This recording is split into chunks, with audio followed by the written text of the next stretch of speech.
Good morning, super friends, and welcome to the Sunday, May 10th edition of the Sacred News and Weather. If you are in the US today, it is Mother's Day, so I just want to wish all of you who mother, and I want you to hear me when I say we all have the universal mother, the divine feminine inside of us. So whether you are a mother of children, whether you are a mother of fur babies, whether you are in masculine body and mothering and tending in your own way, whether you are an auntie or a grandmother or an uncle or a grandfather, we all have the universal mother inside of us. And while we're not going to focus on that fully in today's message, we might touch in there. I just want you to remember that my work, part of what I'm bringing to you, is the reminder that we must really bring our own mother into union with our own father. So divine masculine with divine feminine. So today, regardless of how celebratory or how tender or how beautiful or wonderful or complex your day is in Mother's Day, it's just an invitation to remember to honor the divine mother within and to let yourself be held in her love, regardless of what love or not love you're receiving or not receiving outside in the world today. It is really an invitation, if you're feeling tender or celebratory, to just honor your own divine mother within. As with everything I do here, take what resonates, leave the rest behind, whether you're tuning in on Mother's Day, Sunday, May 10th, or a later date. If you're finding me, there's likely going to be something here for you. If there is not, go ahead and leave me behind. There's plenty of messages below. There will be plenty more to come. I'm all swaddled today. I'm still on the coast hosting my retreat. And yesterday it was warm and sunny and beautiful. And this morning it is cold and foggy and also beautiful. So I'm all swaddled today because I am a little bit chilly willy. So bear with me and my swaddling. I'm going to go ahead and close my eyes and see what wants to come. So there are two images that are coming. And one is up here in the corner, I have a beautiful spider. I have a beautiful spider web with grandmother spider sitting at its center. And up here on the left, it's telling me it's the left pillar of consciousness in Kabbalah, in the tree of life. And grandmother spider is Binah. She is Sophia wisdom. She is the one who sees the patterns. And when she is in her full expression, when she is able to fully see the pattern, her wisdom, the wisdom in the patterns can be so vital to really allowing the masculine wisdom, that divine spark over here on the right pillar. So for those of you who don't know the tree of life, we are at the top of the tree. We are in the more etheric place of the tree. The only thing above us is our crown, which is our connection to spirit. And then here on the right, we have Hokmah, which is that divine spark. It's where the divine spark enters our beingness. And it comes over to Binah. It comes over to grandmother spider to be, excuse me, there goes my voice. There's always tenderness here. It comes over to grandmother spider to be brought into form. It comes over to Sophia wisdom, to that feminine consciousness to be brought into form. Remember, the masculine has that outgoing light energy, that light wand, the spark comes in and it could keep going and going and going and going. And it comes over to the feminine, it comes over to Binah to be brought into form. And when we use the wisdom of Binah, when we use the wisdom of grandmother spider, we can see the patterns, we can know the patterns. And when she's in her full expression, when she's in balance, she can say, oh, I can see how this works because I know this pattern. So we're going to bring your brilliant idea into form this way because this is how the pattern works. Or conversely, she can say, oh, I see your divine spark. I can see the way you want to go with it. But because I can see the pattern, I can see where we're going to get hung up. So let's shift the energy up here into this new form and create this new form. And from here, we can bring the fullness of your brilliancy, the fullness of your idea into expression in a way that works. Where we get caught, literally caught in the web of our patterning, is when, first of all, we don't understand the pattern that is accidentally running the show, unconsciously running the show. So we have all these beautiful webs that can be very informative, but they can also be, dare I say, destructive if we come into the pattern and it is an unhealthy pattern and we allow almost like a rigidity. We see that divine idea coming, that divinely inspired idea coming at us, and we're like, nope, that won't work. That won't work because of this and this and this and this and this. And so when grandmother spider is not fully attuned to ferret, to her heart, which is then not fully in line. There's a direct path from the heart to spirit, and there's that beautiful chalice of the soul. I wish I had my security tree of life here. I would bring it forward and show you on the tree. But there's that beautiful connectivity between spirit and the heart, and it comes up to grandmother spider and Hokmah, and we get filled with that goodness. We get filled with the wisdom of the heart. But if Binah, if grandmother spider is really bypassing that circuit, if she's bypassing the heart and she's tuned into the ego and she's tuned into her wounding, that's where those patterns become really sticky. They become really sticky because we are not actually in the full expression of our wisdom. We are in the expression of our wounding.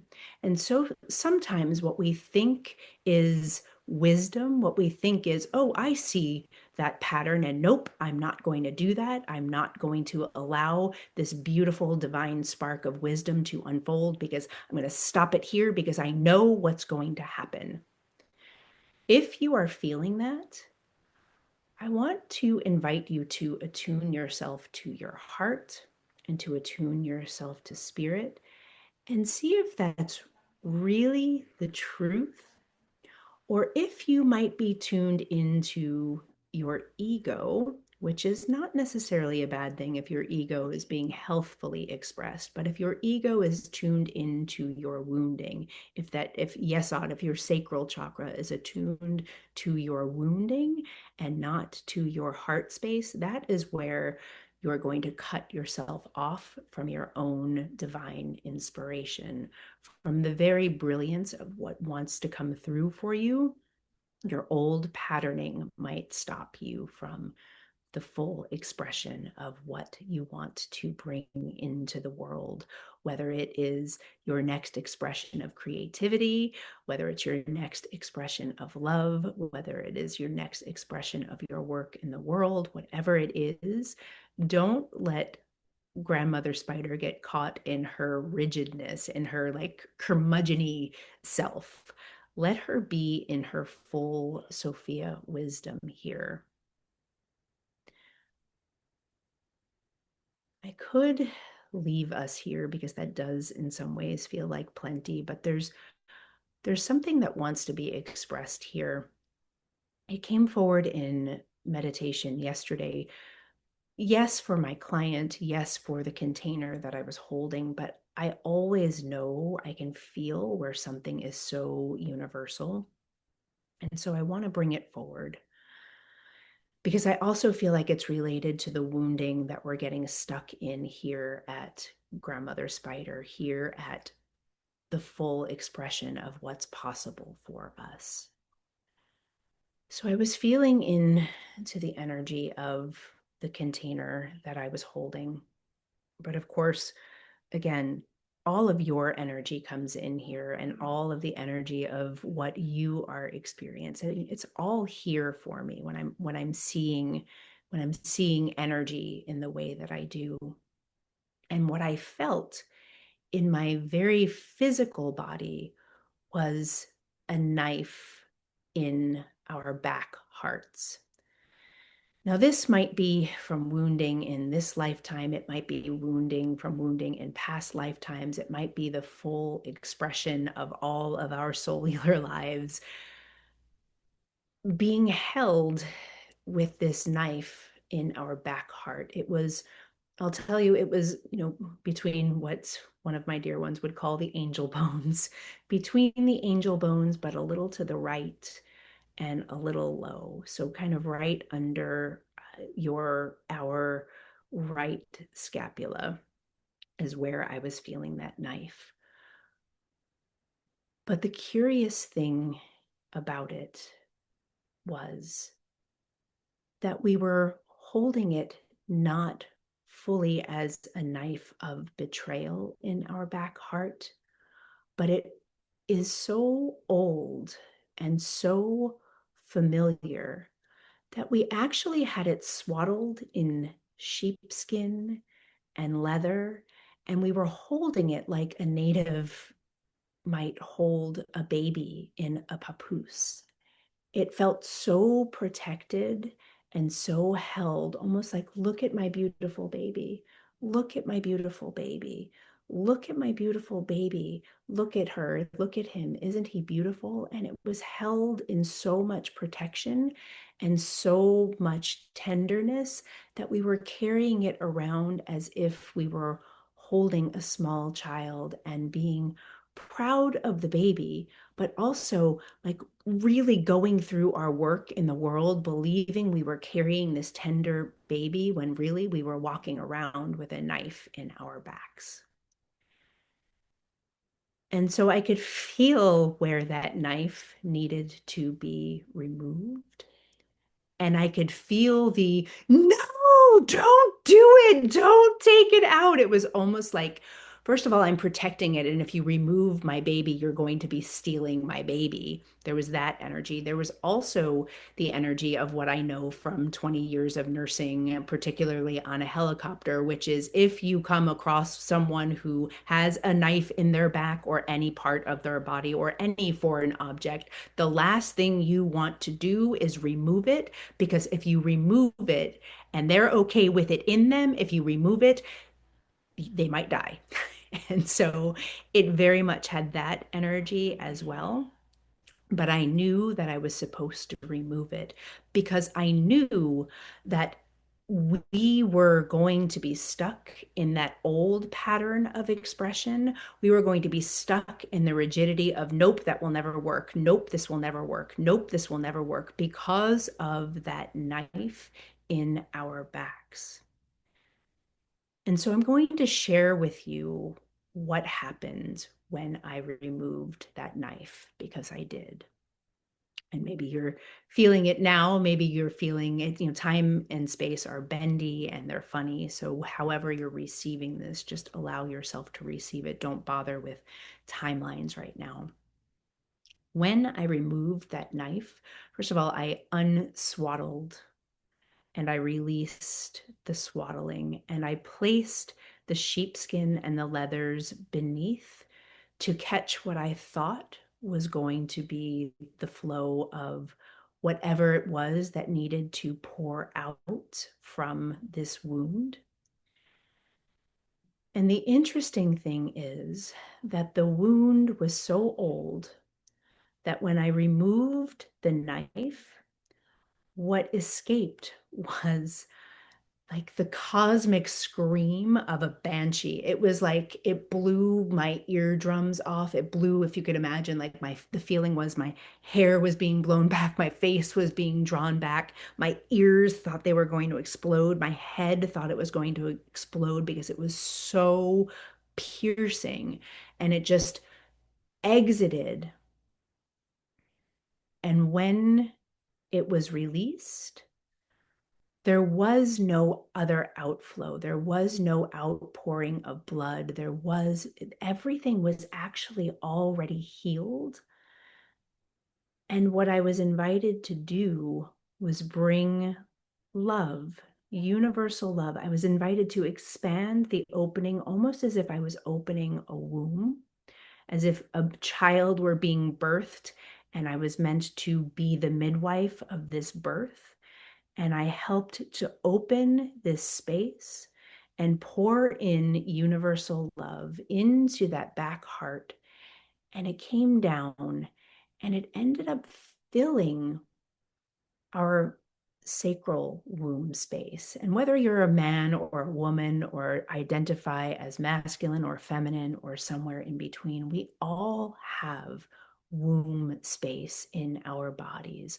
We all have spiritual womb spaces in our beings. And this is where our creativity flows from, stems from. It's where I've been talking about how if you are feminine, we are meant to be in our infinite creativity. And whether you're masculine or feminine in identity, we are meant to be in the fullest expression of our creativity at all times. And it felt like what was limiting our creativity, and by the way, it is all linked to love and abundance. They are not separate here. By allowing this, sorry, there's lots of laughter happening upstairs and it feels good. I'm like, oh, uh, by allowing this love to come all the way into our womb spaces, by allowing this universal love all the way in, there was just so much more capacity to receive the love, to receive the abundance, to receive the creativity, that regenerative, never ending. We believe that we're going to birth this one idea, we're going to birth this one child, we're going to birth this one thing, and it's not true. Our creativity is infinite. It's why it's so dangerous to the system, because if we can keep creating, we don't need the system to support us. And I just invite you to feel into how this lands in your own body, how it lands in your own being, to have this knife that has been so protected for so long, almost babied, removed, to have whatever that cosmic scream was that needed to escape so that you had access to the fullest expression of your creativity through your back heart. And then notice what happens here with Grandmother Spider and your patterns. Can you see where Grandmother Spider is no longer afraid to cut away that web and start again? Because she knows she has the infinite power of creativity with her. She doesn't need this old web that's no longer serving her, that's no longer nourishing her, that's no longer feeding her. She knows, oh, with my infinite power of creativity and my infinite connectivity to spirit and wisdom, Sophia wisdom, I am going to build a new web that serves this new form, this new vision for my beingness in the world, that serves truly the highest unfolding, my highest expression of what is meant to be in the world. And that is what I have today. And I love you all so much. Please like, share, subscribe, comment below. Let me know if this resonated. And I will see you probably from home tomorrow.